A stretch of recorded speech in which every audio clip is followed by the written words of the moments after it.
he gave me the test, and I got the role. Hamilton. But you did have an experience with Cubans in 1959. An amazing experience. I'd come from Venezuela. After I'd done my first picture, I didn't know what I was going to do.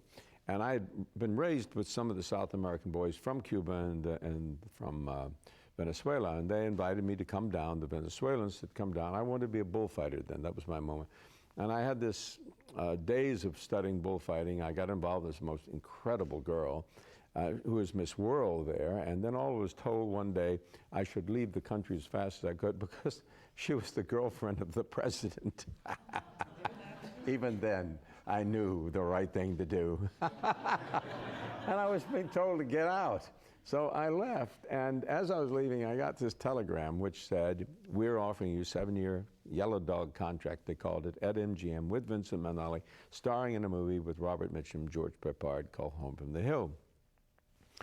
And it just sounded like my dream came true, and I had to go to Havana to take a plane to Los Angeles. Well, it was the day after, New Year's Day, whatever, when the Batista had left for the Dominican Republic, and Castro was coming into the city, and they had what they called the Barbudas. They were all these bearded men, and they were all on the streets and everywhere in the airport, and they wouldn't let me go. And I kept saying, yo soy un artista, yo trabajo en películas de Estados Unidos.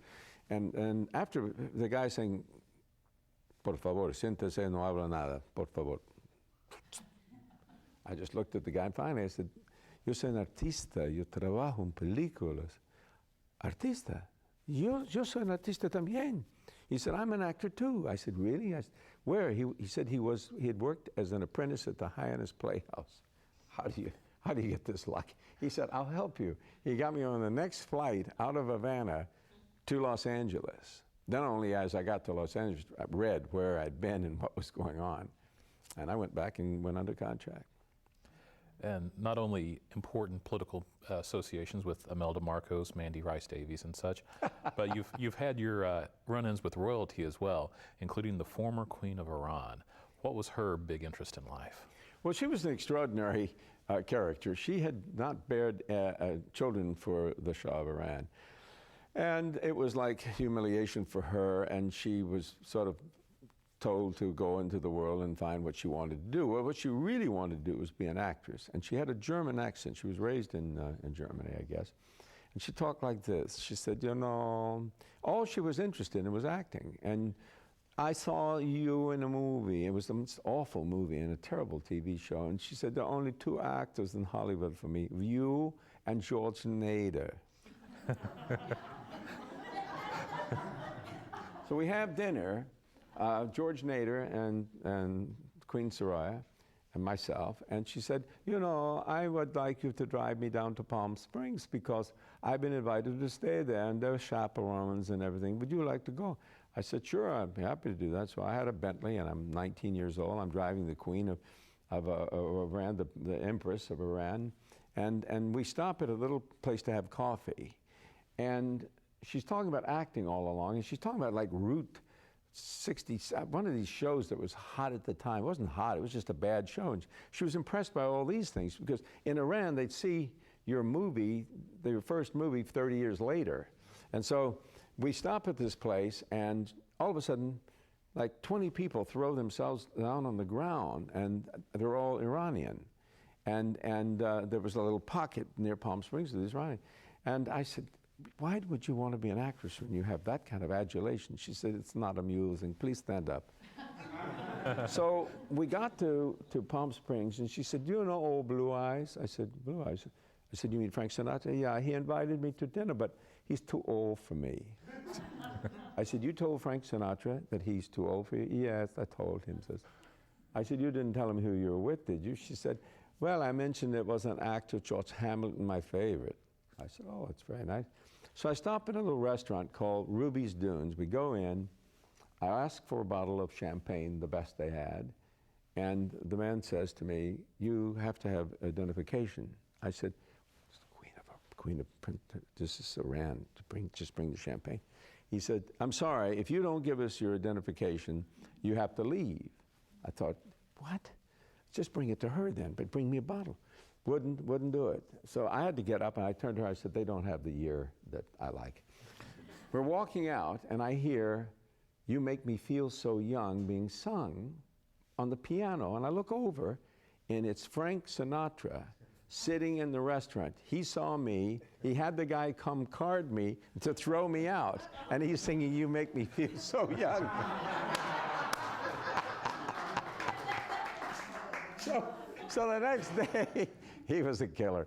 The next day, she wanted to go horseback riding, so I had a pair of blue jeans, and I went out and just, got some horses from the Smoke Tree stable, and she came out in an outfit you wouldn't have seen in Katharine Hepburn in a 1930s movie, jodhpur boots and hat and veil, and we're riding across the desert, and the sun is going down, and there's this incredible vision, of it's this dark-haired, silver-haired, dark-faced, denim-clad white horse with a saddle blanket red and silver.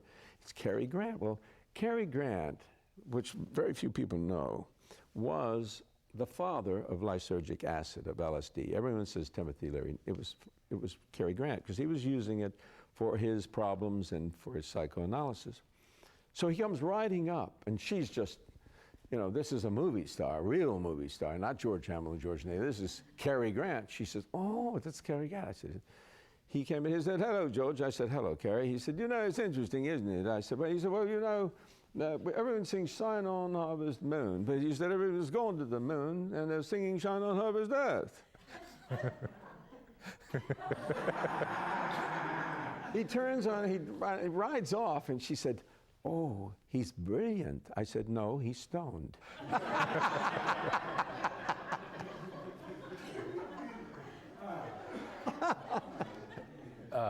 Quickly before we get away, let's embarrass you a little bit. How does a man of your sophistication get involved with a Flowbee? That's just the best story ever. I just love that story. A guy named Jimmy Brolin, the actor married to Barbra Streisand.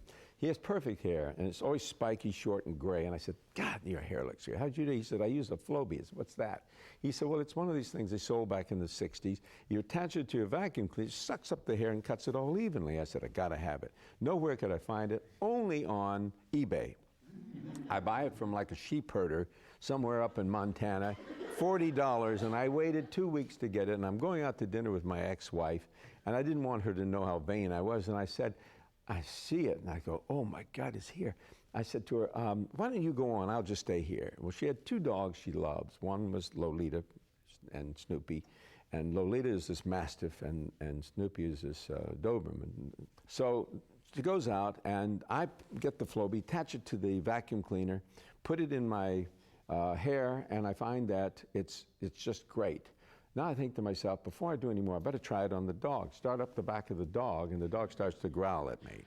Now I'm thinking to myself, I'm in big trouble, because if she comes back and sees this dog half cut, I'm going to have big trouble. So only I can do is call the dog groomer. Call the dog groomer. He says, Mr. Hamilton, I can't come down. I said, I'll pay you $300. I'll be right over. It's 8:30 at night. Meantime, I go back to working on my hair, and I called Jimmy Brown. I said, this is incredible. Why didn't I know about this early? He said, use the little piece. It'll give a gradation to it, like a fade in the back. I said, great. And he said, be sure to go over all your hair at the end to make it even. Did.